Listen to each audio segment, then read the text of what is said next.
Cool. So today is a really special day. It's not just a normal Spark series, but we've got a double feature going on. So our first convo will be with Hugh Forrest, Chief Programming Officer of South by Southwest, and we'll be talking about community engagement and technology. The first call will end at 1:50, and at 2 p.m., the Project Scoping Jam teams will then present their research work that they've done all summer along with Ross at 2. So for those of you that want to stay on the call and also participate with the Scoping Jam presentations, just stay on the call, mute yourselves, mute your videos, and the next event will happen at 2. Just some starting Zoom norms for everyone that's just hopping in. During the call, we're gonna stay muted. So just so that the conversation can be seamless, but we totally welcome you to ask your questions in the chat. Any questions or comments or feedback that you have during the call, post it in the chat, and we'd love to fold you into that conversation. You can also raise your hand with the reaction button if you want to contribute to the conversation. Let's see. Lastly, I'd like to give a shout out to Alden, who is our lovely program coordinator. She has been coordinating all of these Spark series, and today is her birthday. So let's all give her like snaps or like a reaction on Zoom. Cool. Happy to be here. Thank you, Lori. Okie doke. So without further ado, yeah, it's my pleasure really to be here today to have this conversation with you, Hugh, and share this with the audience. So yeah, I think first maybe we can just hear an introduction from you yourself. What's your role at South by Southwest, and a little bit more about your background. Great. Thanks to DFA for having me on today. I'm really honored to be here. Excited to talk to you to you all a little bit more about South by Southwest and about some of my thoughts on community, and hopefully learn a lot of things from you guys over the course of the next 30 minutes or so as well. So by way of a very short introduction, I have been at South by Southwest for far too long. I joined I came on board in 1989, back in the dark ages. The event started in 1987. I was technically the first employee. Someone said I should call myself the founding employee. I don't think that's really a thing, but there you go. So I've seen it grow from, the event grow from pretty small, mainly regional music event to incorporating a lot of other areas of focus, particularly technology, film. In the context of this call, design. We do a lot of stuff with comedy now. We're much more involved with government, politics, all kinds of different verticals, quote unquote, with hopefully the common thread there being that we're showcasing very creative people, and that is, again, the commonality between all these different kinds of topics. As Gloria mentioned, my official title now is Chief Programming Officer at South by Southwest. That and $5 gets you a cheap cup of coffee. Mainly I answer a lot of emails, but when I'm not doing that, I manage a staff of about 50 people in our programming department. They work on conference content, i.e. panels, presentations, keynotes, all kinds of neat things like that. I also manage or oversee the South by Southwest Music Festival, as well as the South by Southwest Film Festival. So again, we service the creative industry. Our mission statement is that South by Southwest helps creative people achieve its goals. And so on good days at my job, I'm getting to interact creatively with a lot of different creative kinds of folks, and that's a lot of fun. Awesome, thanks for that intro. We're so happy to have a fellow creative here with the DFA audience. So to get started with, you know, given the incredible social movement that's happening throughout the world today, a lot of people, businesses, and organizations are really trying to figure out ways that they can better engage with their community and listen and respond. And not at all by chance, South by Southwest has this amazing thing called the PanelPicker. So I'd love if you can share, how did that platform come about and what does it do? The PanelPicker started, we launched this interface, I think in 2007 or 2008. And it was loosely based off of an online t-shirt company called Threadless that we'd worked with some. Back before then, we had organized conference content mainly by the logic of, hey, I read an interesting article in, you know, Wired or Industry Standard or Fast Company or Fortune or whatever it was. That's an interesting topic. We should have that, try to get that person to speak at South by Southwest. And that worked pretty well in a lot of ways. Although invariably the best sessions were when someone reached out to me or someone else on the programming team and said, hey, I'm an expert in design and I have 3 other experts in design who can, who want to speak on this topic. Please let me put together this panel. And invariably those were the best panels because experts in their field connecting with other experts is better than me, a non-expert, connecting with experts. So on a very basic level, the PanelPicker kind of formalized that process where people better understood, or giving people interface to allow them to input their speaking proposals. And the threadless component is that we collect all these ideas and then they're all displayed on a voting interface, and anyone in the community can vote on them, upvote, standard, you know, internet fare, upvote or downvote, can also comment on them. So there's a community input factor there that's compelling, I think, and help create a lot of engagement. From a more philosophic standpoint, which I think is really where your question was going to, the PanelPicker certainly owes a lot to the open source movement, which may have been more relevant 10 years ago, 15 years ago when it started. Moreover, it I think reflects this belief that, you know, sometimes the best experts, the most intriguing experts, the most innovative voices are people you haven't heard about yet. And that to get to the next level of content for South by Southwest, we wanted to showcase those voices that weren't speaking at every single event, and that this was a way to connect with those kinds of people, and again, connect with experts who could connect us with other experts. And that our role in this process was really, as a conference organizer, is that we kind of create this platform, and that platform then serves this creative community.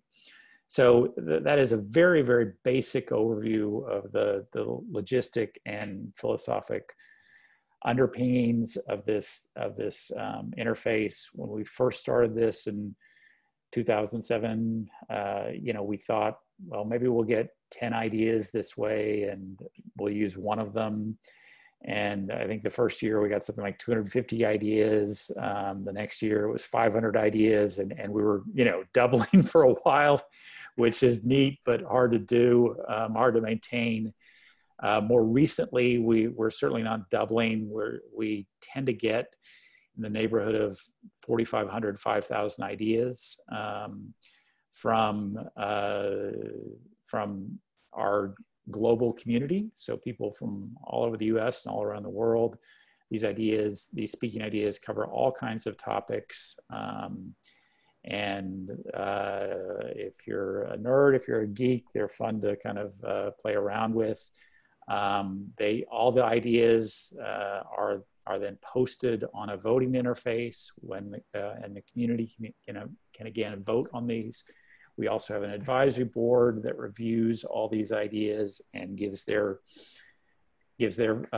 input on which ideas are best, and staff also reviews all these ideas. And that's getting a little bit too much into minutia, except to point out that we always were strongly aware that one of the downsides of the PanelPicker could be that if you had a huge social media following, that you would be able to get all your social media followers to vote for you, and it shouldn't just be a popularity contest that way. So the idea of having an advisory board review this and staff review this meant that someone theoretically who didn't have a strong social media following but yet still had a great speaking idea would have an equal chance to be at the event. Yeah, I'm actually surprised that it started out in, more than a decade ago, but it seems like such a really, you've been able to use this tool, this technology as a tool for facilitating communication with all of your audience members. And it's not just, it's not just within the States, it's international. And from our previous conversations, I think the proposals that were entered into the PanelPicker were sort of any topic that any expert or person wanted to talk about, right? But for the past year, we've been in a very unique situation with, three major things going on. There's a health crisis, an economic crisis, a really major social movement that is pushing for social justice. So I'm wondering, how have these recent events impacted the content direction for the next festival that you'll be hosting in 2021? Sure, it's a great question, and one that we're I think fundamentally going in some different directions for 2021. As you said, and I think as I referenced in a little bit of the history of the PanelPicker, traditionally we kind of took this approach that we're a platform, and we're not much more than that, and it's the community that inputs ideas, and we see what those ideas are, and we program accordingly. And the kind of analogy or comparison we've often used to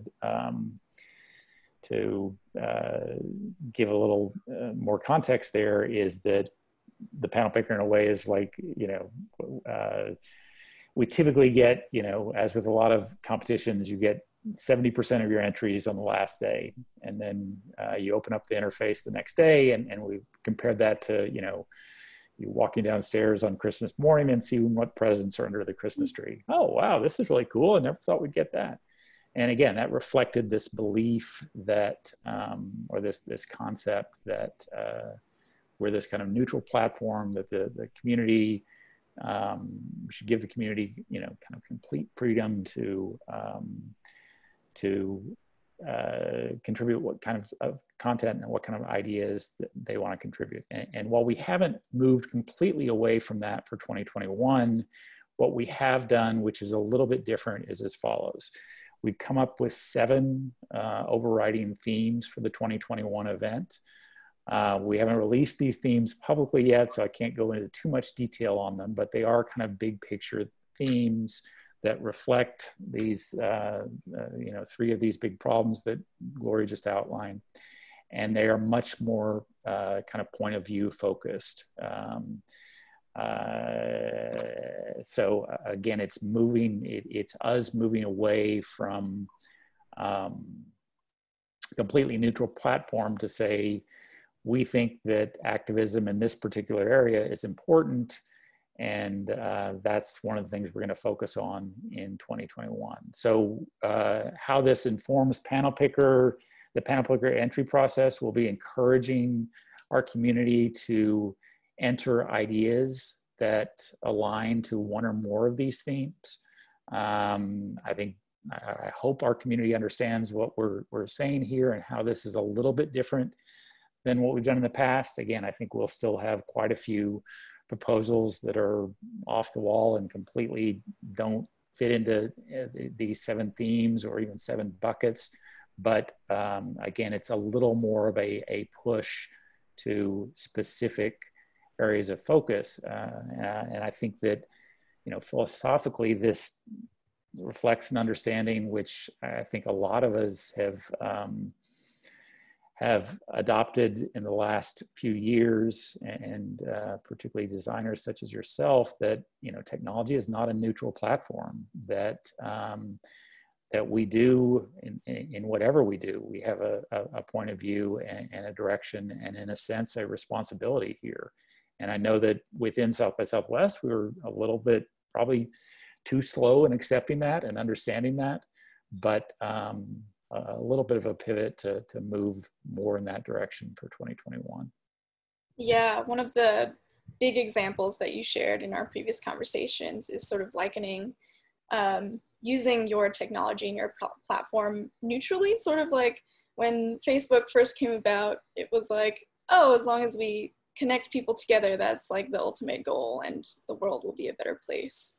But especially in the recent times, we've seen technology really have a focus on ethics and responsibility, whether it's, using civic data or, sharing polling data on Facebook, or taking a stand against fake news on Twitter and Facebook and Instagram. Yeah, well, I mean, one of the interesting aspects of that thread of thought is that,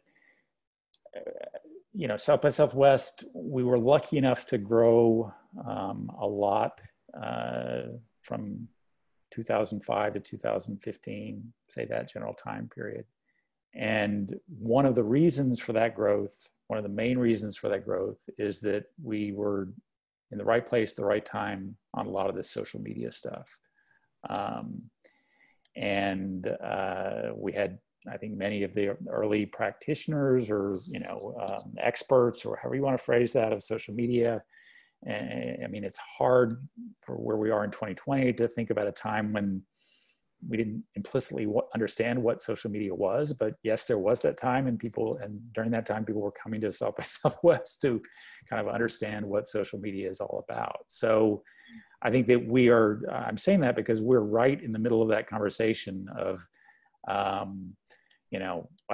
there's this new thing called Facebook, which will just connect everybody and that'll make the world better. And I think a lot of us thought that. Some of us were smarter 10 years ago and saw some of these problems coming, but a lot of us thought that when the platform still debuted.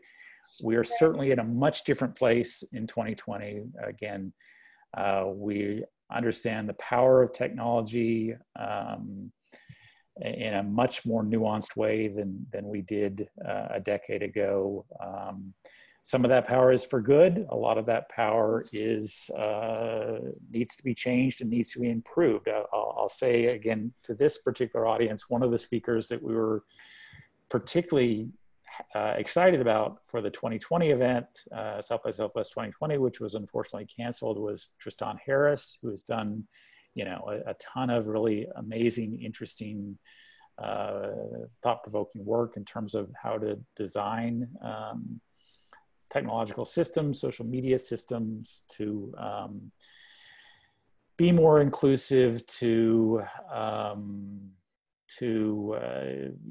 encourage downtime, to do better things than they're doing now, for lack of a better term. So again, that's one of again the kind of big picture focuses of these themes, that how can we push technology to do better, to understand that technology has to do better, to understand that there really is no neutrals technology, that every platform has an inherent set of values, an inherent set of biases, and that we kind of dropped the ball on this on social media. We got to do a lot better in terms of AI, in terms of these various other technologies that are going to shape even more so the next decade. And so we got some huge challenges in front of us here. Right. Yeah, it's sort of parallel to, like, if you are if you're a bystander, you're actually being silent on an issue. And in the same way, when you have this power and influence and this reach with whatever organization or platform, you know, a group of people might be running, it's just as important to acknowledge where they stand on this sort of scale. Sure. And I think that, you know, again, I think that for better or for worse, we have come to a point in summer of 2020 where we understand the importance of all this in a way that a lot of us didn't understand previously. And if there are silver linings to these challenges we are now, that's one of them. Yeah, I think it was really important that you brought up just like how fast technology has developed over the past years. Like, you know, in 2008, social media was just becoming a thing that we were trying to wrap our heads around. But 10 years before that, like it was floppy disks and like CD tapes. Really incredible how, you know, it has evolved so exponentially. Sure. We have a question in the chat.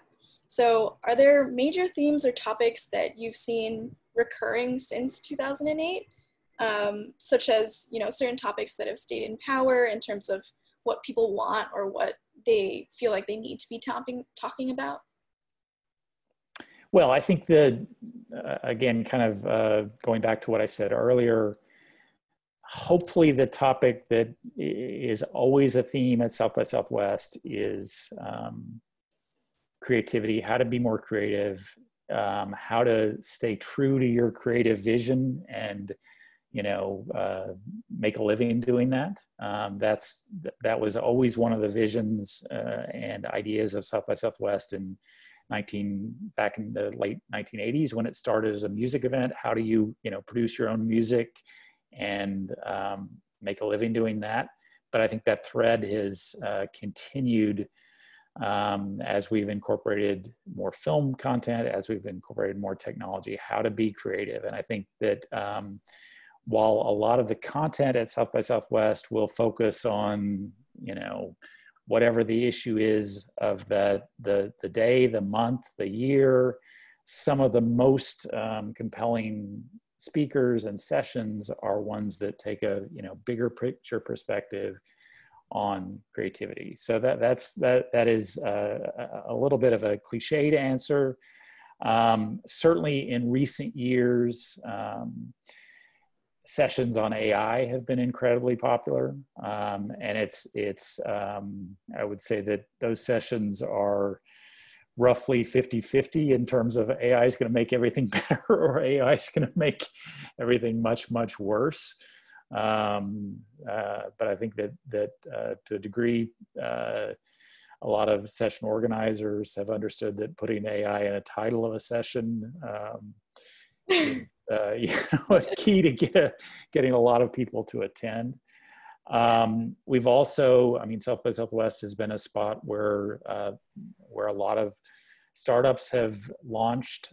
So that the whole startup experience, mantra, idea, I think is a recurring theme at South by Southwest. But I think you also, I mean, I also want to say that in a slightly larger perspective, it's not just a tech startup, it's thinking of a band as a startup, you know, and that's what bands are. It's thinking of a film as a startup. It's thinking of all these creative projects in terms of how can you find an audience, grow your audience, and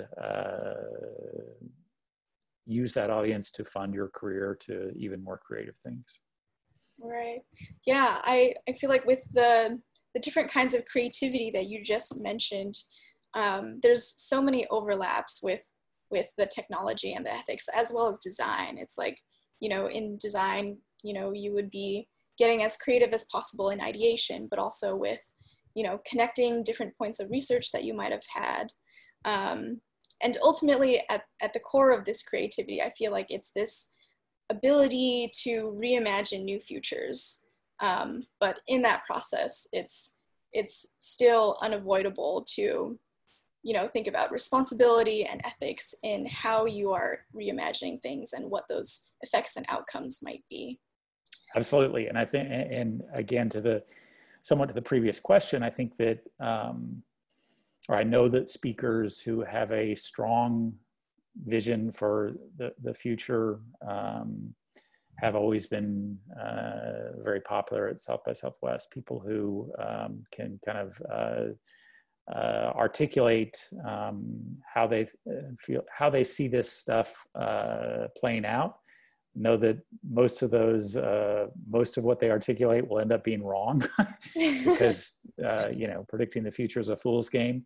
But you know, I think that in any particular conference setting, attendees love to hear creative minds who can think about the future, think about tomorrow, think about new opportunities in ways that, you know, that are not traditional and that inspire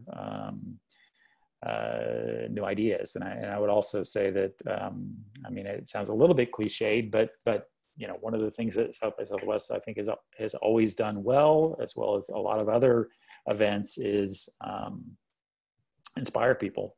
That's why people attend, I think that's a big reason why people attend conferences, is to be inspired, to take ideas that other people have and remix those ideas into your own and come up with something even neater. Yeah, in our previous conversations, we've also talked about, you know, the more power and the more that you can engage with your community, the better, you know, the better the topics are, the more diverse and the more creative they get. But along with that, with the PanelPicker, it is community-based work, and it's very heavily about community engagement, reaching many different types of people in your audience. You mentioned that it's messy and it's not glamorous. So I'm wondering, how does this show up in that PanelPicker process? What does it look like? What does messy and not glamorous look like? I mean, I think the big picture answer there is that it is a very detail focused process with the PanelPicker, and in some ways, hey, this is an easier way to organize an event because people are, you know, giving you these ideas. But in other ways, it is much more difficult going through all these ideas, picking the best of the best of the best, choosing the best of the best of the best, working with your community to choose the best of the best of the best, also working with the organizers of the given session to improve their idea, to change their idea. That is all messy, detail focused, and a lot of work. And it's one of the reasons that the PanelPicker process is really about a 6-month process. I think another thing that's important to think about and realize there is that, you know, any community that is valuable has an element of robustness to it. And robustness means that not everyone in the community agrees. That there are different points of view, and those points of view are sometimes valid, sometimes not so valid. So part of the messiness and part of the place, and some of the places that we've certainly stumbled in the last few years, is you know, making decisions that offended more of our community than we would have liked. Understanding some of the you know, that some of the things that we should have worked on more, we didn't work on enough, and the community reacts back to that. And that is challenging. That's a lot of work. But I also think that at the end of the day, communities are fairly forgiving if you try to communicate with them. You know, again, the panel picker, the bottom line here was always a way to communicate with the audience, with the attendees. And again, that's what builds communities, is talking to people, getting their best ideas, listening to people, whether it's phone call, email, some other social media platform, face-to-face interactions, just trying to connect as much as possible with our community. And again, it's a laborious process. It can be an exhausting process, but I think it's also an important process. I strongly believe that it's important to break down those walls between the organizers and the community. And it's one of the reasons that on site, I think, the sessions that tend to be most popular are the ones where the speaker can break down the walls between the speaker and audience also. So again, I feel very strongly that those walls need to be mitigated. Right. It sounds like, there's an immense amount of work that goes on in the back end between collaborating and coordinating and facilitating and making sure everyone is on board with the sort of final decisions that are made.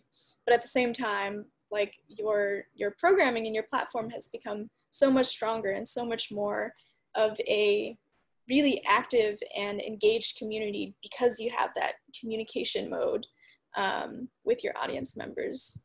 We have a question in the chat from Liz Gerber. She asks, Hugh, if you could go back in time, what's one thing that you would do differently in terms of inclusion and equity at South by Southwest? That's a great question. And certainly there's not one thing, there are so many things. I think that, that we are much more attentive to this in 2020 than we were in 2015 or 2010. I think the one thing is just, why did it take us this long to really be more focused on this? And, we have always been pretty good in terms of tracking and charting the ratio of male to female speakers, not so good at trying to be more racially inclusive and figuring out systems to do that. So if there's one thing, I just wish that we'd tried to pay more attention to this earlier. And like it or not, I think that the challenges that we've had there, or some of the things that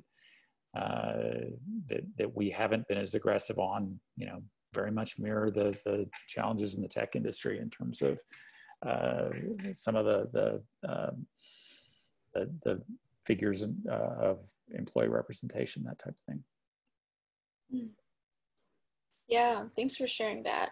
And then going back to our topic, like you also mentioned, when you're working with so many different perspectives from different people, it can be hard to collaborate and find a common ground. So what happens when the perspective of your community differs from your own, or your team's perspective?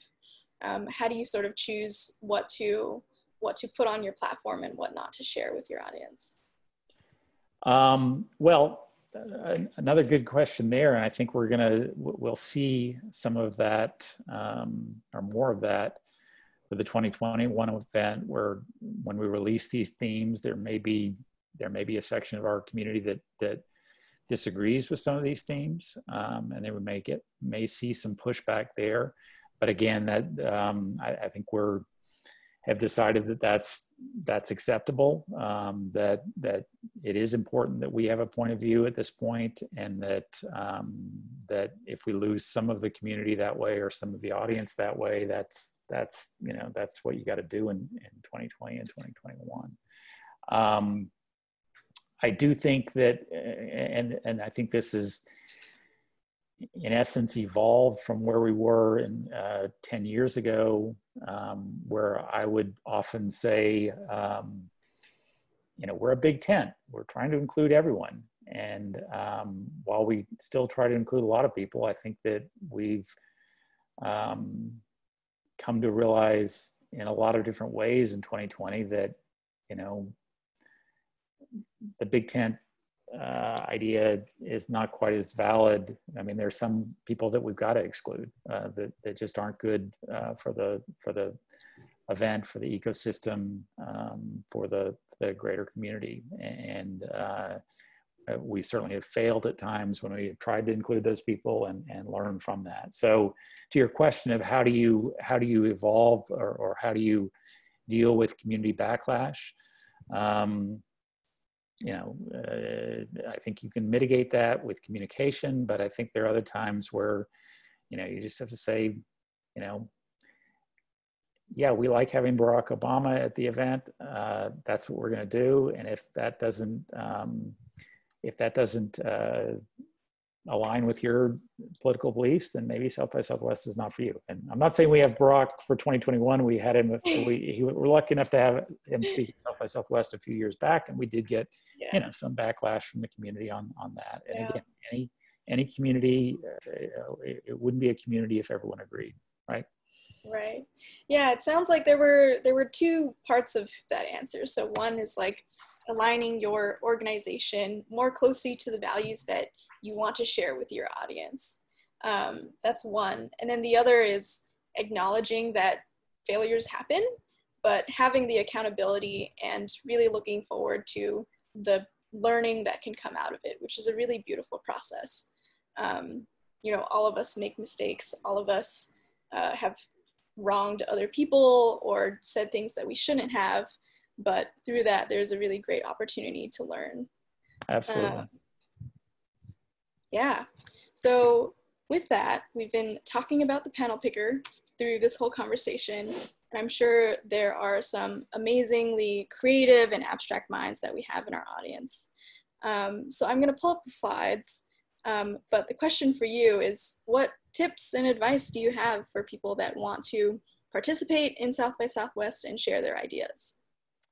Well, I hope that some of the people tuning in today or tuning in on the VOD of this will be interested in getting involved with the panel picker. Again, it's a way to have more community involvement and pull in some of the great ideas that people out there have. So I think the biggest tip, most important tip for panel picker success, and I'll say that I may or may not agree with this tip in the bigger life perspective, is that successful speaking proposals focus much more on depth than width. So it's important to try to drill down on a particular topic, as opposed to trying to cover a lot of different things. And when we are, as staff, are looking at panel picker proposals, that tends to be a recurrent theme if we don't like a session. Well, it's hard to understand what this person wants to cover. They're talking about apples over here, then they get into oranges, then it's watermelons over here and tangerines here. And I don't think they have quite the right focus. So again, depth is more important than width. I think the other point to mention is that while the interface is called the panel picker, and I love alliteration, it helps me remember things. Don't get too caught up on that word panel. We love solo presentations, and one of the reasons we love solo presentations is those solo presentations can tend to go into more depth than a panel does.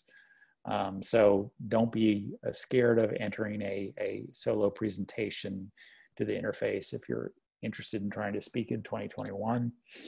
If you are entering a panel, and we do have lots of panels, know that diversity and inclusion is very, very important. I'm proud that we've had this policy for several years, but we certainly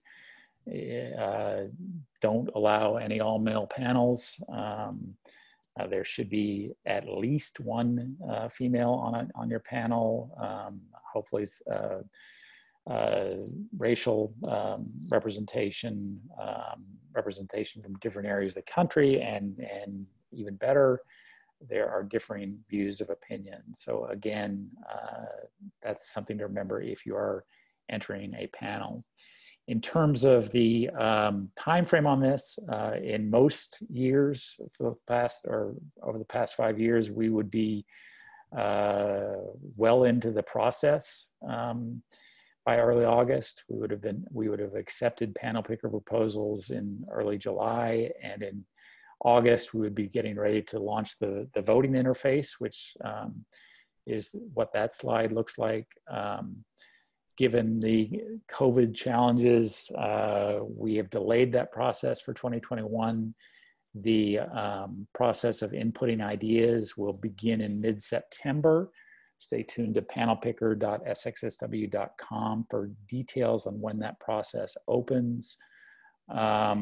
Typically that process will open for about 2 to 3 weeks to get ideas in. And then the voting process will likely begin mid-October. Again, it tends to be very, very competitive. It will be even more competitive this year, I think, given that some of the challenges we have with COVID. So if you're interested in speaking at South by Southwest, and there are, I think, a lot of great reasons to speak at South by Southwest, it opens a lot of doors. My other suggestion is, treat this like you're applying for a job. Spend a lot of time on the application, bounce it off your friends, bounce your ideas off your friends, proofread, re-proofread. You wouldn't enter your resume for a job if it had typos in it. That's certainly one of the things that will we look negatively on if a proposal is full of incomplete sentences or typos. It probably means that the person is not focused on detail as much as we need them to be to speak at South by Southwest. So again, that process should open mid-September. I will also say that the South by Southwest speaking process can sometimes be confusing. So I would encourage anyone watching to email me for answers to your questions about the PanelPicker process or about anything else related to South by Southwest. My email is pretty easy to remember, hugh@sxsw.com. I don't do many things well in life, but I do answer emails pretty quickly. So if you have questions about South by Southwest, about the PanelPicker process, ideas about community, ideas on how we can improve this process, ideas on people we should have speak at South by Southwest if it's not yourself, feel free to email me. I would love to hear from you guys. Awesome. Thank you so much, Hugh, for sharing your years and years of expertise and learning about how to engage with your community and involve, a diversity of voices to be a real part of, an integral part of South by Southwest. Wonderful. I appreciate you having me on. Really a big honor to be here, and hopefully we generate some neat ideas out of the DFA community. Yeah. All right. Thank you so much. We are at time. So let's all give snaps or a round of applause for Hugh. Thank you, Hugh. Have a great day. We'll see you in Austin in the spring. Hopefully soon. Yes. Cool. So for those of you that are going to stick around for the Project Scoping Jam presentations, just stay on the same call. Feel free to mute yourself and turn off your video, and then we'll be presenting at 2. See you at 2. 10 minutes.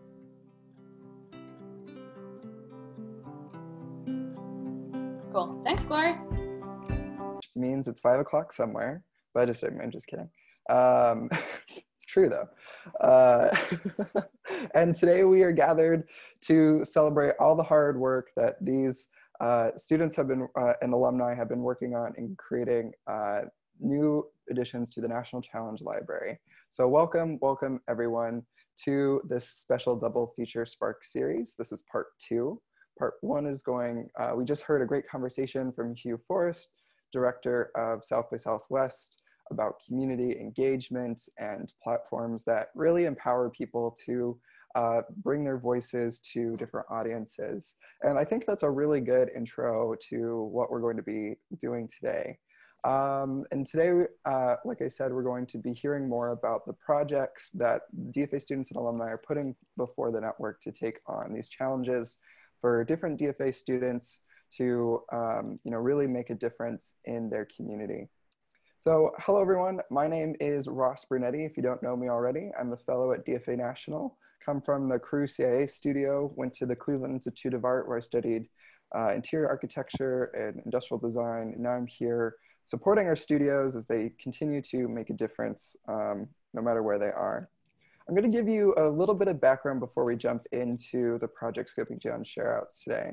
So what is the Project Scoping Jams? This is an initiative that was started at the beginning of this term due to COVID-19 to bring the network together. It has been a collaborative effort that has spanned the last 2 months where DFA students and alumni representing 25 of our studios in the network. That's about 65% of network representation here on these projects these past weeks, working on these different problem spaces to narrow them down and scope them down into challenges for DFA students to take up and work on this term. So this effort has been, a lot of adaptation, a lot of new people meeting friends that they now will have for a lifetime, and these new opportunities for DFA students. And the thing that they've been working on is something called National Challenge. And these challenges are put into a library for all DFA students to look through at the beginning of the term when they're looking for a project to take on, and they can take one out, jump right into it and get going. So this is a great format for our network to be able to continue to make impact and amplify and continue the work that has been done this past summer by these teams. So thank you again for joining us today. This Scoping Jam, this Spark Series Part 2 is going to be a little different. So it's a movie screening in a way. We have, all of the teams have recorded presentations. So we are going to be watching 4 of the presentations today. We have teams working on civic engagement, on food impact, on education, and mental and physical health. Each of the teams put together a video explaining why you should take up the challenge and the work that they've done this term. And so what we're going to, everyone on the audience, we're going to be watching all 4 videos back to back, take about a half hour of our time to do so. And while we're watching all of those videos, please ask questions in the chat and we'll have a discussion afterwards. And I'll be compiling all of those questions and we'll have a facilitated discussion about what the national projects, or excuse me, the National Challenge Library projects look like this term. And we can ask a little bit more from the leads and the researchers who worked on this project. So Alden, you are sharing your computer sound. If you could let me have the ball. It's all yours. Gracias.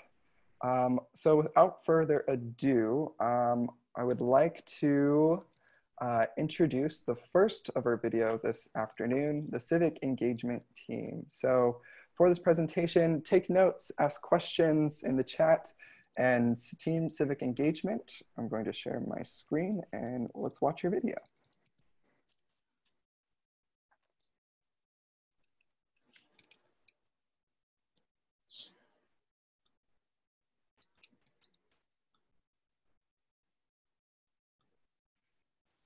Ross, there's supposed to be sound happening when I'm not getting any.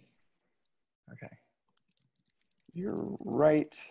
There is the share computer sound button, which I should probably press. Let's try that again. Hi guys, we're the Civic Engagement Scoping team and we are going to introduce our national challenge. I'm Jane, I'm a senior studying sociology and creative practice for social change at WashU. I'm Malika. I'm a recent design graduate from the Rhode Island School of Design and part of the DFA RISD Brown chapter. And we'll be leading the presentation today, but our research was also conducted by Kendall, Matt, and Kate. So for our research, civic engagement was a really broad topic, and so we first had to narrow down what exactly we wanted to focus on. So to do this, we had to define what civic engagement would mean in the context of our project. The definition that we landed on was just any way that we engage with the community around us.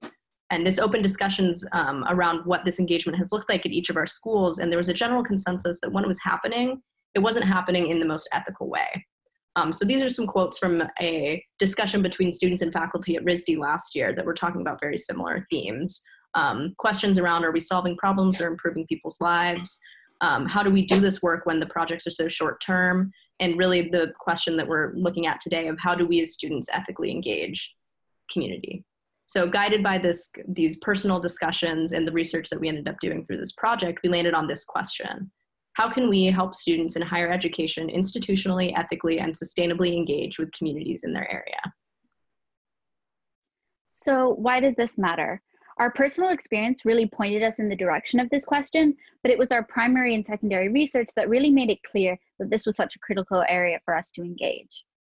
The first reason that this is so important is that current forms of community engagement are actually optional. And when they do take place, they often happen with very little oversight. Nearly half of students who've had a bachelor's degree reported ever doing any type of service learning course. And while this statistic is from 2010 and service learning courses are growing increasingly popular, we found that through our research, more community engagement doesn't necessarily mean better or more meaningful community engagement. So that really leads us to our second point, that current methods of community engagement actually prioritize student learning over community impact. And as this quote says, community is not the place to make mistakes. So even coming from personal experience, the idea of failing fast and often is good in theory and is a good way to learn, but not a concept that prioritizes the principles of do no harm. And then that kind of brings us to our last big idea that community engagement without community power often leads to tokenization, which is just the idea that sustainable community engagement is centered around community power, and that's the importance of talking about power dynamics in any community engaged work. That really the most impactful work is done when people who are the most affected are part of the final decision-making process. So that kind of leads to the question of, if we're talking about community and community empowerment, why did we decide to focus on students? And we really think that in this project, the goal should be to shift power dynamics between universities and the communities around them. And that from our research, we believe the most impactful and feasible area to make this change is through shifting student behavior, because ultimately we're often the ones actually doing this work on the ground. And there's a huge potential to create impact here. We're the workforce of the future, and by having these conversations at the university level, we can bring these ideas not only to the work that we do now, but the work that we do going forward. And what's so exciting about this is that everyone's trying to figure it out and no one knows what to do. So we as students really have a really interesting role in being able to work with other students, partner with other students, and do the work that we normally do with them, but in this context of how do we work with community. And we think that this is a huge potential for impact. So why this project and why students right now? We are going through a time of massive change with COVID-19, conversations of police violence and inequality, as well as skyrocketing unemployment. And this means our institutions are more ready than ever to rethink the ways in which we are engaging with communities and the society around them. Furthermore, COVID has forced our society to kind of take a pause, and this project is a perfect way to take advantage of that time.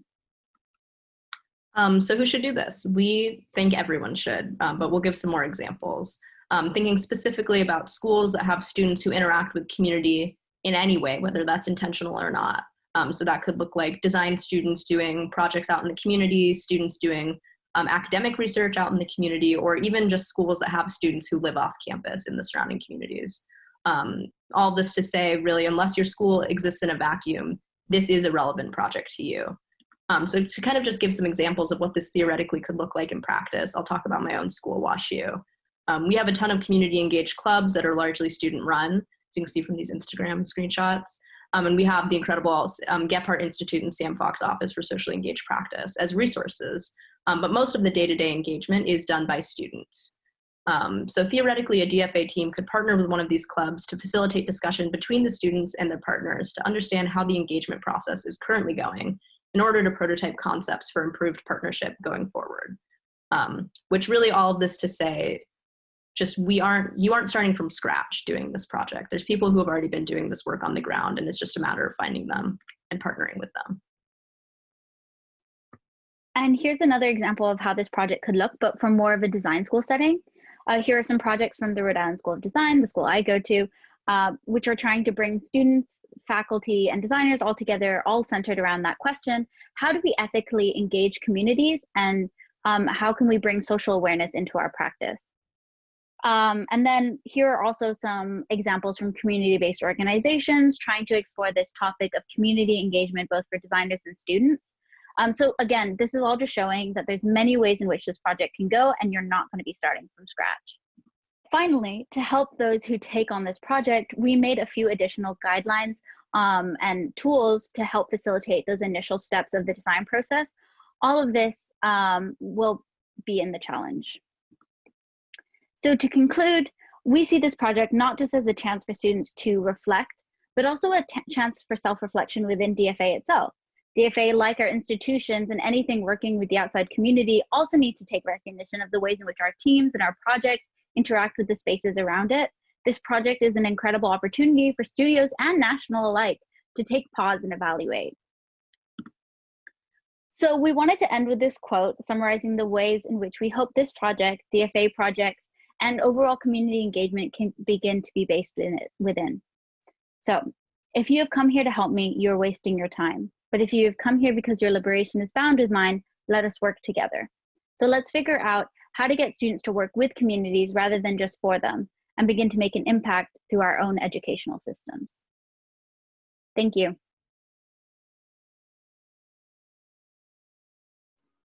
Round of applause, Civic Engagement team. Thank you so much for your hard work and the amazing points and challenge that you are posing before us today.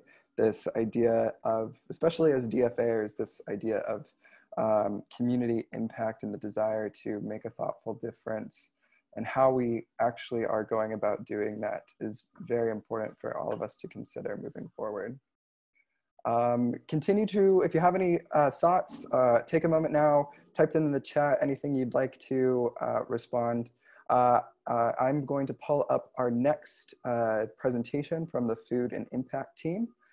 And without further ado, let's watch another video.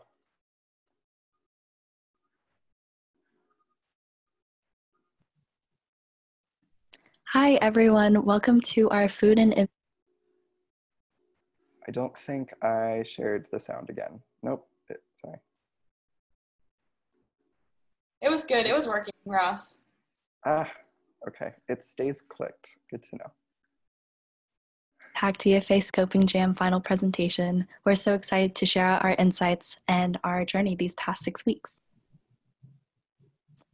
So I'd like to start off with a statistic that says 52.4 million tons of food ends up in landfills annually in the United States. While this startling statistic implies that there's some sort of abundance of food in the United States, this couldn't be further from the truth, as you'll see throughout our presentation the varying effects of food insecurity in the United States and the communities it affects. One of the reasons why we believe our challenge is that DFAers should take on our national challenge is because it is widely applicable. In the United States, 12% of the population experiences food insecurity, and that adds up to 1 out of 8 every individual in the country. A bit of background on our process. We started by doing individual secondary research on topics we were interested that related to food. We then synthesized our insights and then compiled them into the scoping template that we hope future DFAers can take on.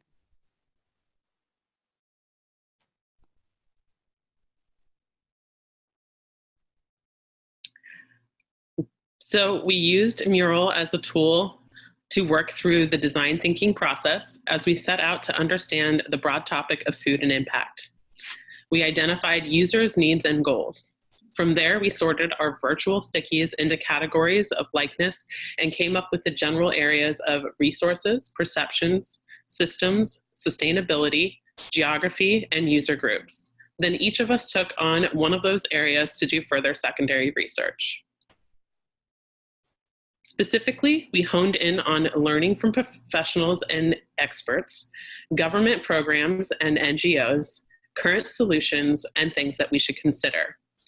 Our research led us to consider the following learnings when continuing research and ideating solutions: that buying behavior is influenced by sociocultural, ethnic, and geographical contexts, and that federal programs may be limiting buying options, and that social stigma surrounds food insecurity and poverty. Lastly, we identified through our research that solutions need to be sustainable, balancing people, planet, and profit. When ideating a solution, we should consider social, economic, and environmental variables. Now I'll pass it off to Brooke to go through our insights. Thanks, Alicia. So we each developed a number of key insights from our individual research and utilized the dot voting feature in Mural in order to create a hierarchy of the insights, which we collectively found to be the most compelling. And from there, we worked to restructure them to ensure their feasibility.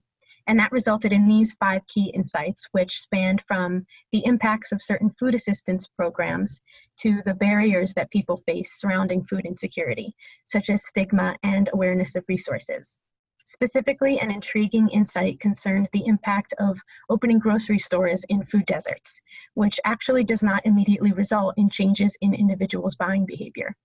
Creating sustainable solutions that could adapt with the needs of a community over time was at the forefront of all of these considerations. So how can we address these issues? We came up with these 3 initial how can we's, and the first one looked at how to sustainably adapt needs-based programs such as food banks into programs that enable those in need to provide for themselves. Number 2 focused on improving our understanding of buying behaviors in food insecure communities in order to more effectively address healthy eating behavior. And finally, we looked at how to overcome the barriers that individuals face to increase the ease of use of federally funded programs, since these programs only serve a fraction of those eligible. So now I'll pass it on to Jiyun, and she will talk to you about our project scope. Great, thanks, Brooke. So we wanted to take these 3 initial how can we's to better define the scope of our project. In order to do so, we reached out to a few folks, including these 2 interviewees, Professor Elaine Power and Professor Jennifer Black. Professor Power is at Queen's University and researches poverty, class, food, and health, whereas Professor Black is at UBC and researches the social determinants of health both in Canada and in the US.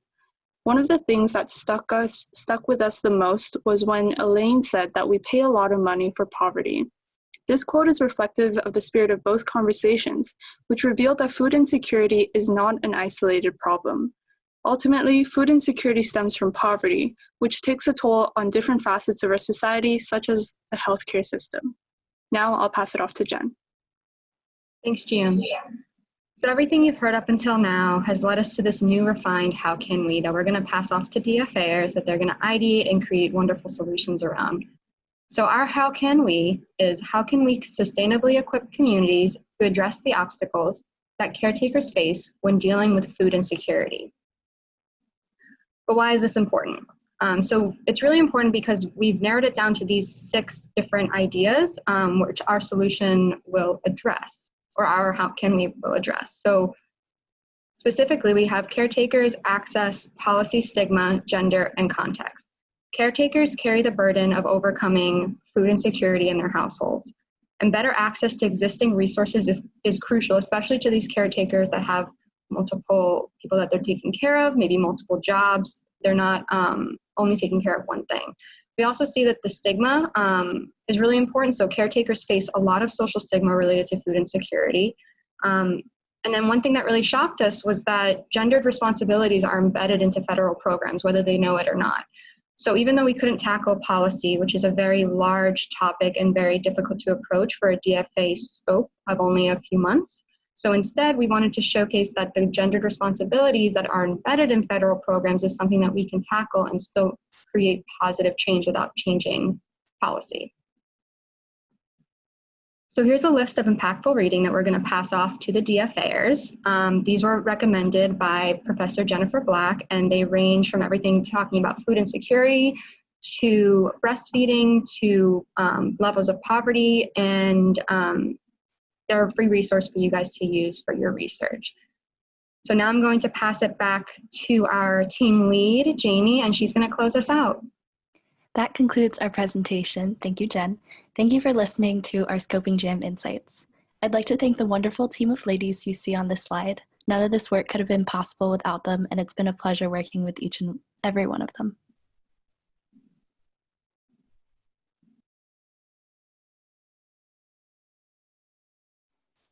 Congratulations, Food Impact Team. What a stellar presentation.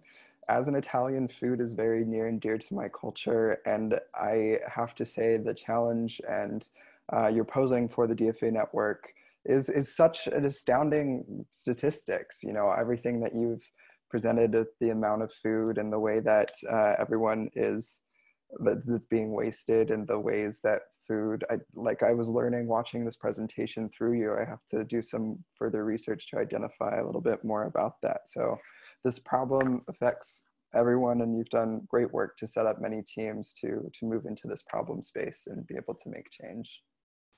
Next up, we have the quality education team on their project. So that is up next. Here we go.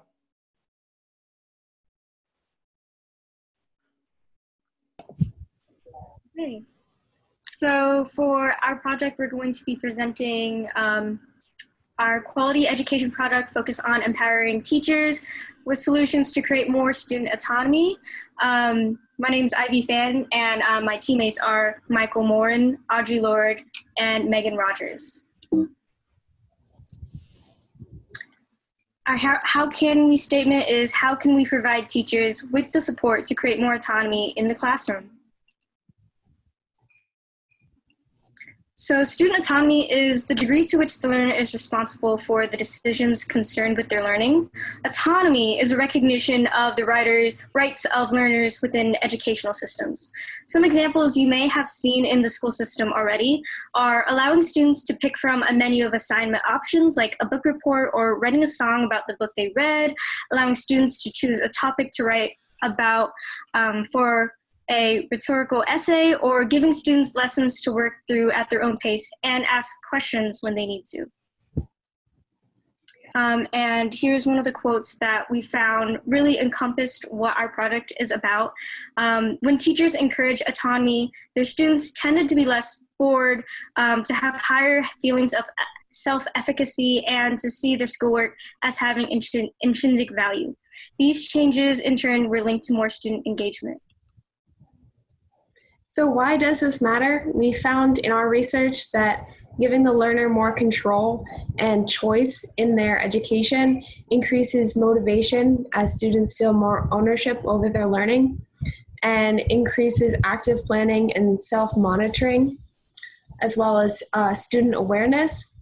And it also allows for the ability to give developmentally appropriate learning choices in the classroom.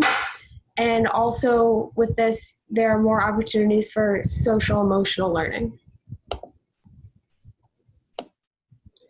Why might teachers need a hand? Education is a fundamental step towards setting individuals up for success in life. And the environment a student experiences in their education can shape their interests and their self-esteem. The relationships that develop with their teachers and peers can help to support and motivate them. With many students and dense curricula, teachers can feel overburdened in the classroom and find it difficult to motivate and inspire each student with their material. An autonomy-focused instruction style was found to support teacher motivation, efficacy, and well-being in a 2013 study among physical education classes.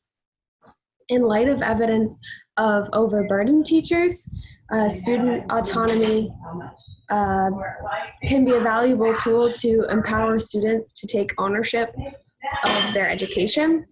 And with more influence over how their learning process unfolds, students can be exposed to more real-world applications of the material, learn about aspects that relate to their own interests, and learn at their own pace.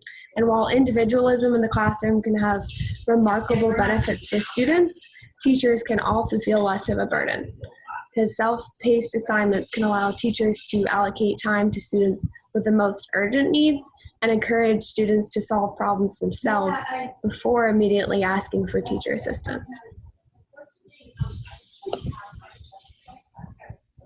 How does student autonomy apply to remote learning? Most students across the country have experienced or will experience remote learning this year. And while this forces students to be separated from their teacher and peers, classrooms also have the opportunity to embrace more independent learning styles. It is critical that this transition is marked by students feeling empowered and able rather than alone.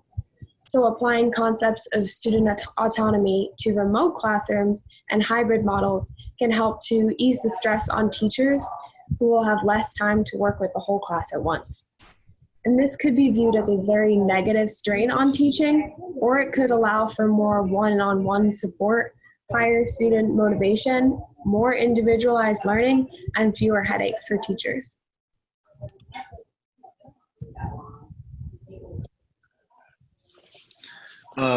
So our How Can We statement is daring, feasible, and applicable for the following reasons. It's daring because the school system is no longer preparing children for the real world. The school system, as it was designed in the 1940s, was intended to prepare children for factory life, timed schedules, strict discipline, excessive order, and conformity. As more and more jobs are focused on the creativity and independent thinking of the individual, it's time to reform our school systems to match the output that the workplace wants. Our project is feasible because the potential solutions for our How Can We statement are affordable and require minimal changes to slow top-down policy or laws. For example, creating curriculum with more student autonomy can be done through creative lesson planning that still meets state and district standards. And our project is applicable because it's more timely than ever. With the pandemic still underway and the massive movement resulting from George Floyd's death, schools are being called to evolve even more to the needs of the future.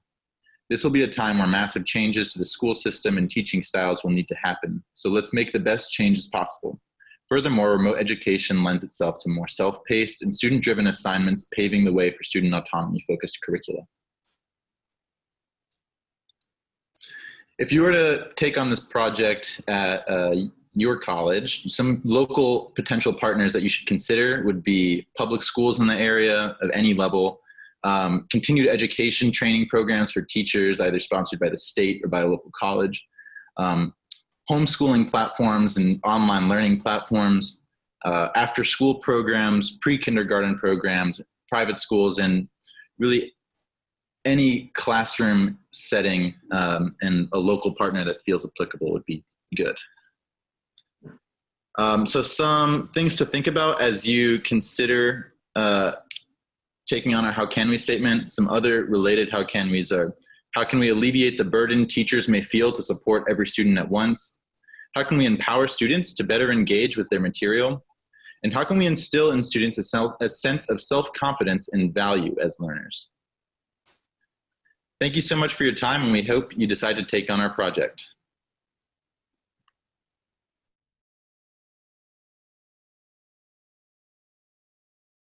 Great work, education team. Thank you so much for all the hard work and detail that was put into your presentation.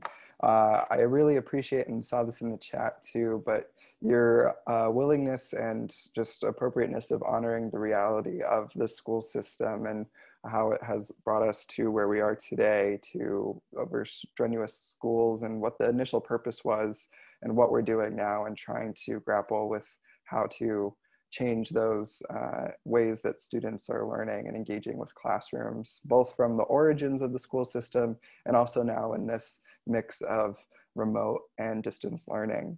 So thank you so much for that. I ask everyone to want to make sure you're still awake. Type one thing you learned about that presentation in the chat real fast.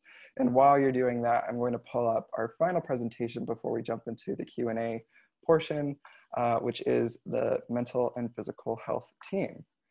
So quickly type away And let me share my screen. So finally, we have the mental and physical health team. Hi everyone, we're the mental and physical health team, and today we're going to be sharing the work that we've done this past summer in scoping a project for the National Challenge Library in the space surrounding mental and physical health. Now, mental and physical health is a very broad area, so we ended up narrowing in on really the effect of physical health on mental health, and specifically in the context of the current pandemic.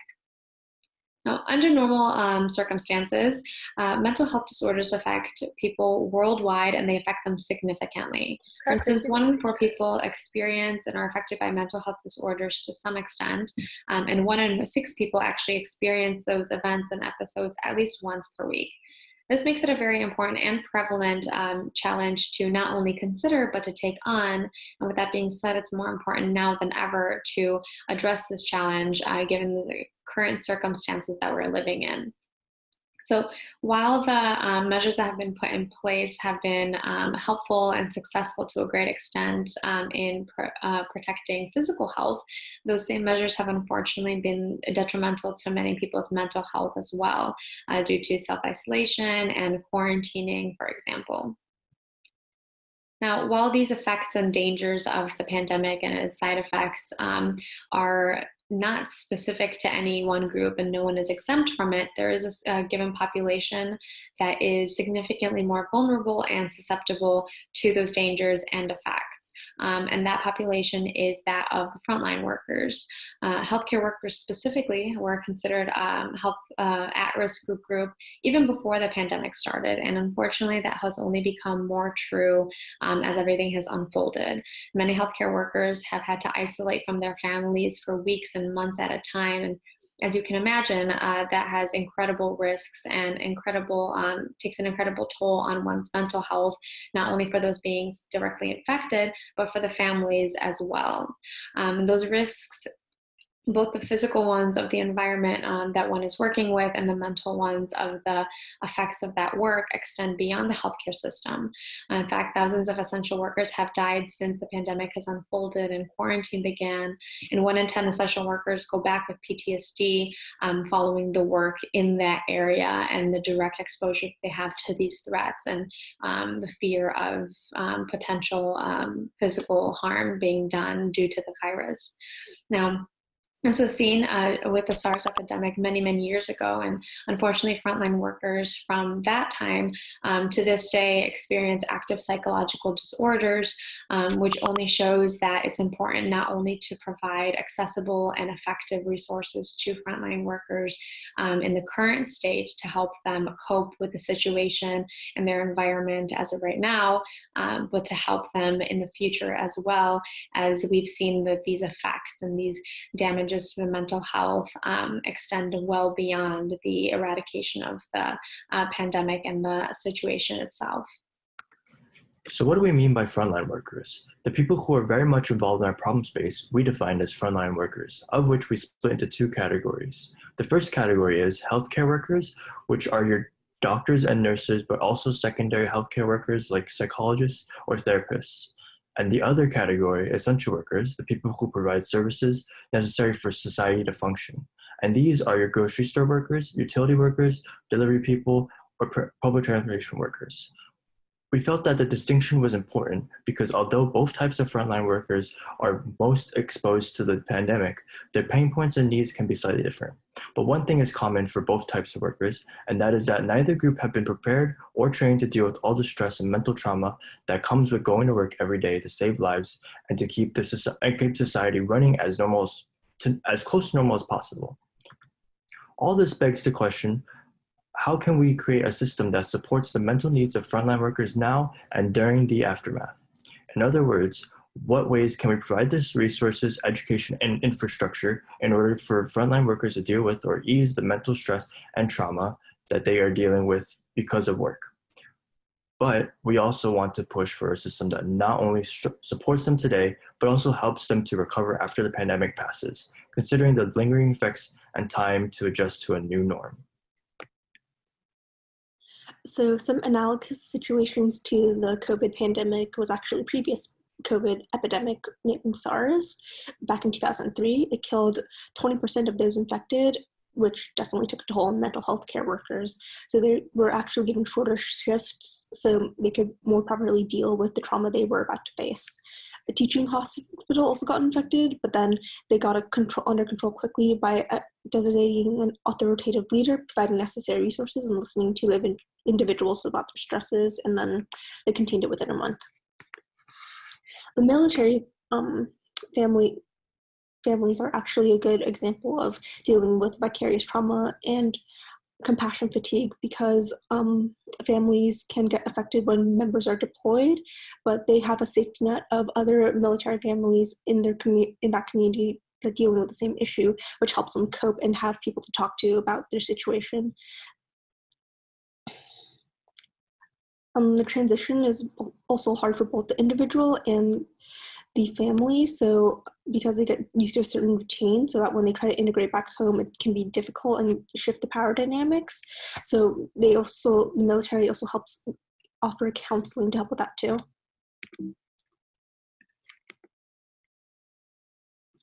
Okay.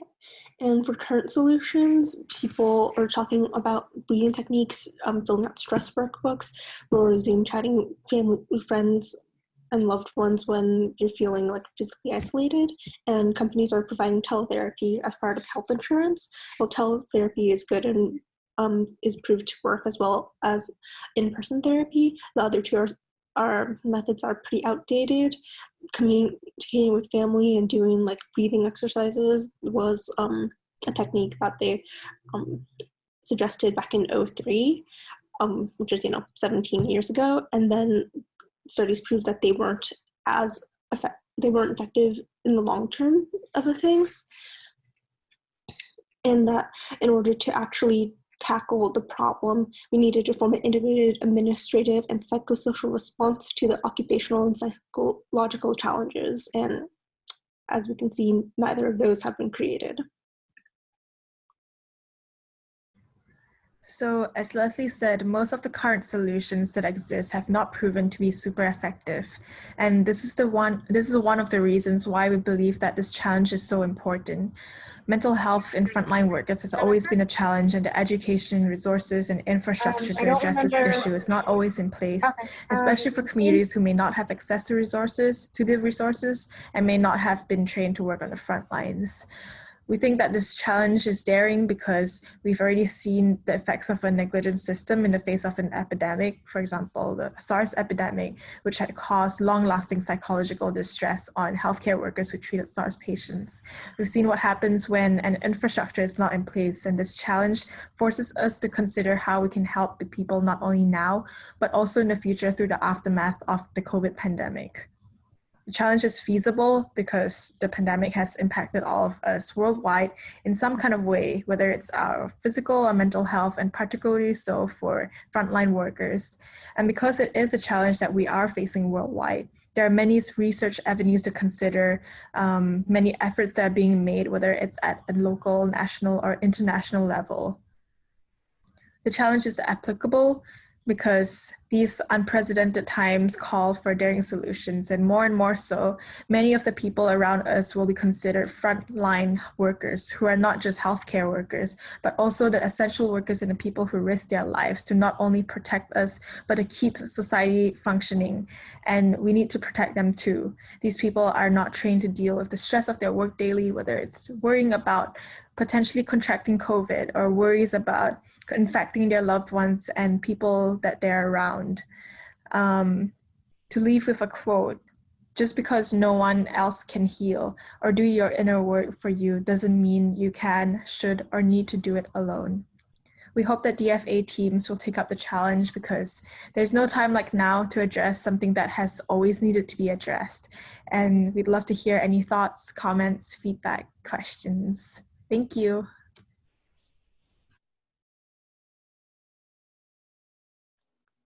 Thank you so much, mental and physical health team. That was a beautiful, timely presentation and challenge to the network to really think about what is needed in this day and age and what will be most beneficial to those who are in the front lines, in the healthcare system, putting their life on the line to make sure that we're all safe. Congratulations, everybody. We have made it through the presentations. Give yourselves a round of applause, Zoom reaction, whatever you need to do. I'd love to see everyone's faces as we come back to this moment, and we'll open it up for a conversation. So we've just seen 4 powerfully presented projects that have been so thoughtfully thought through, and you know, just really amazing challenges for the network to take on. I'm very excited to see what happens because of the work that you've done. So thank you, and you all should be very proud for the work that you've done. I would now like to, just so everyone knows on the call, these teams were under the guidance of research leads. The research leads for the mental and physical health team were Sherilyn Tan and Manuela Burke.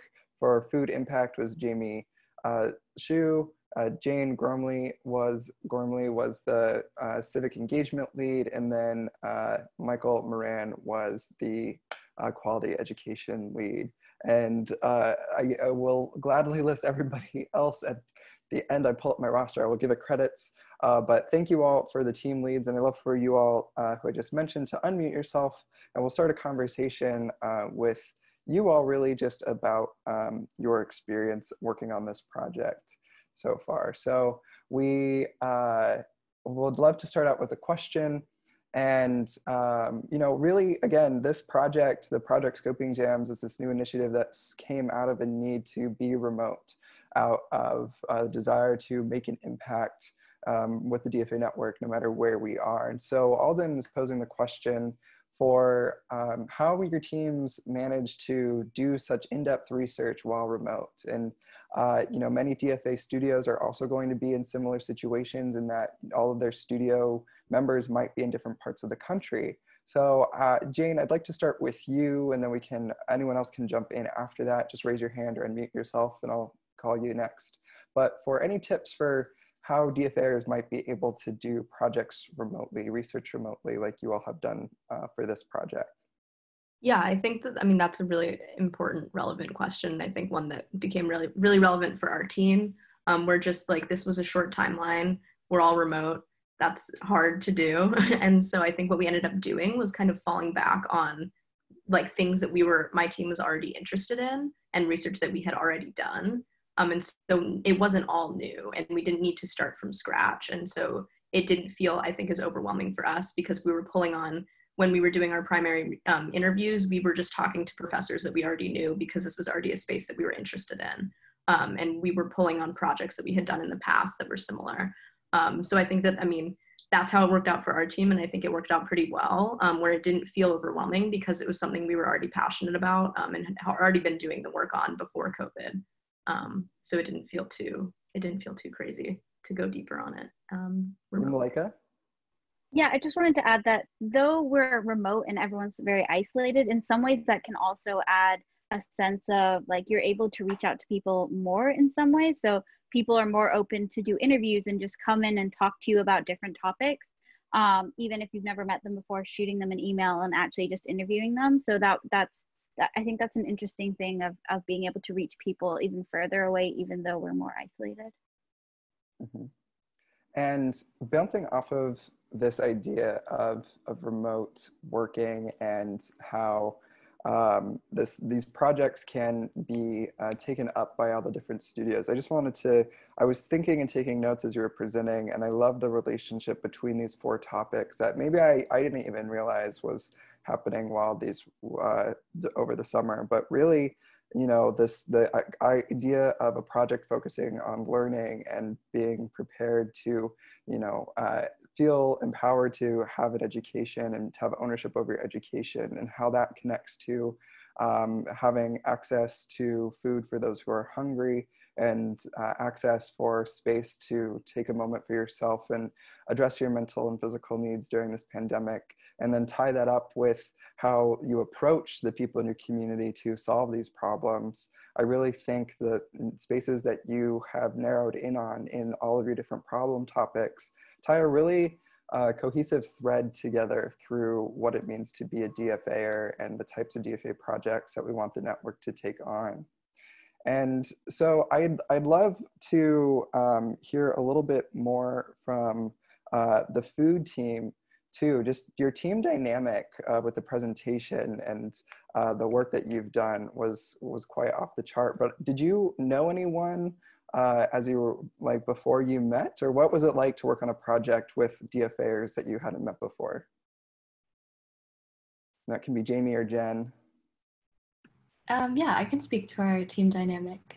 So 3 of my project members had worked previously on a team together at Hopkins and Micah at their program. And so they had some background in food impact and access, which we were able to use for our research. And the other 3 of us, we were not a part of that project, and so we were all new. I guess I came in excited working with DFAers that I had never met before, because part of the reason why I joined DFA was for the network and for alum, and to see all the interesting work that other people are doing. And so it was really inspiring to see from other studios what kind of work. Great. Yeah, and I can add to that.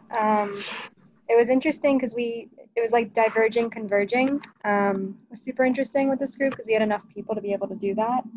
So kind of diverging for our own research, coming together, ideating, diverging again. Like Jiyun and I worked on the interviews, and it was just a phenomenal interviewing these 2 powerful women in food impact. And it was so interesting that their observations overlapped, and we were able to bring that back into the group. And it was just constantly building off of each other's ideas. And Mural just allowed us to always work together, thanks to Jamie and like the awesome activities we planned on there. We also have a very diverse background. Even though me, Alicia, and Jasmine, who's no longer on the project, the 3 of us had the same schooling, but all 3 of us had very different backgrounds. And the same goes for everybody else in the group. So it was definitely a cohesive effort. Mm-hmm. And I think that speaks upon or to the fact that the diverse backgrounds and different experiences that DFAers bring to their teams, from if you're on the same studio but from different majors, or in a project like this where you're all from different studios, those different life experiences really allow you to have all these new perspectives and powers that you didn't have before. I'd love to ask Manuela and Sherilyn and the healthcare team, this is a very timely scoped project, and I think the way that you're proposing it is really acknowledging looking forward into the aftermath of the pandemic. With the dust settles, it's still, a dust devil happening at the moment. But there's hope on the horizon. Things are working towards, things are in motion, and eventually there'll be this after effect. So what gave you the foresight to really think about, or what behaviors do you feel might be different in people in the healthcare space after a pandemic?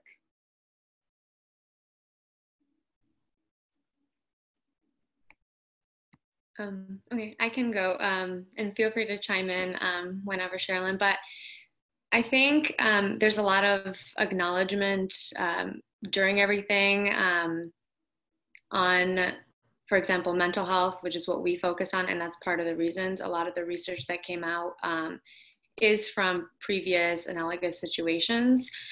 And so I think from that, people learned a lot about these long-term effects and the unintended consequences of the work and the responses and just everything, how it shifts during and after. And I think now these things are more at the forefront of the current thought. So I think it's definitely something that people are more aware of now, and planning for that kind of return to normal already, instead of not really considering how that normal might change later on as it's happening now. Yeah, and I think that's to add on to that as well. I think that's also the kind of exciting thing about it, where we're entering this new time where we don't really know what's going to happen, how it's going to turn out. And even though there's been situations, so for example, like the SARS epidemic, like that was like a huge wave as well, and like that affected the healthcare workers and like had a mental like distress that was long lasting. And we've seen that before, and one of the reasons for that is because there was no kind of like structure beforehand to address that. So what we're proposing is yeah, like if we have those infrastructures in place before we go into the aftermath of it, that could make a change. But at the same time, yeah, it's hard to say like what it'll turn out to be like. And we're all kind of predicting to see what it'll be like. Yeah, and I think we are all in that same boat of really helping and working towards whatever future we need to have to get through this. And so my final set of questions, this is both for the education team and for the civic engagement team. Since both of you really focused on the student experience, with the civic team focused on allowing, you know, empowering students to go into their communities and have a moral framework in place for how to go about those engagements. And then also with the education team focusing on giving students the power to really think about things that they want to think about and get excited about so that they can learn and have that learning through action. And I think these have a lot of overlaps. So as we're going through too and acknowledging the fact that all of us, or majority of us, are students on this call, and it can be, you know, young students to, you know, upperclassmen, all over the spectrum of education, having that, you know, moral knowledge, or just how you can learn from your community or in your community from the civic engagement team, and combine that with the autonomy for students to be doing projects that they want, especially during this time where you might be remote, and are reframing that remoteness as empowerment for wanting to do projects that you're interested in. I'd love to hear your thoughts about how that space overlaps, and what it means for people to remotely do projects in their communities and engaging with those community members. So Jane, Megan, or Michael, or anyone? I would say my immediate thought in terms of overlap would be like a feasible project would be to ask students to pick a policy that they're super passionate about, that they would encourage other people to vote about.